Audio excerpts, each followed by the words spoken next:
The Sermon on the Mount. Do not worry. God promised to send the people someone who would help them, someone special, who would love them very much.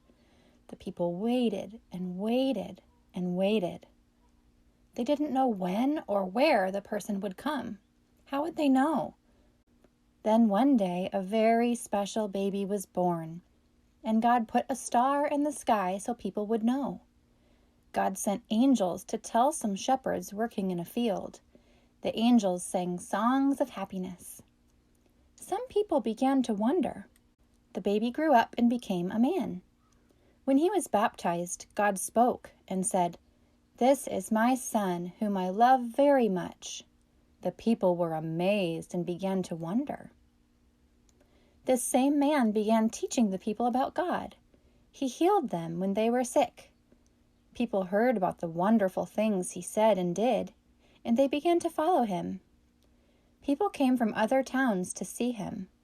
Soon there were big crowds of people wherever he went. One day, the man climbed a mountain and began sharing new ideas and stories with the people in the crowd. He told them how much God loves them. To help them understand, he said, "Look at those birds up in the sky." The birds ate seeds and grain that grew from plants. At night, the birds had a place to sleep in the trees. The man said, "Those birds don't plant the seeds they eat, but God feeds each one. God cares about them." "Think about the way the wildflowers grow," he said. "Flowers don't make their clothes. They don't sew their leaves onto their stems with a needle and thread. But even kings are not dressed as beautifully as these flowers."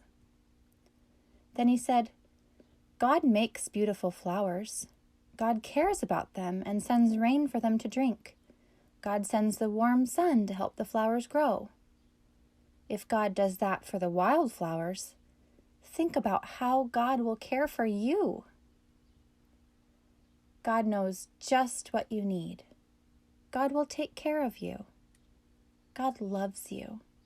The man told the people that God knows them and loves them no matter what. The people were wondering if this could be the person they were waiting for, and they were filled with hope.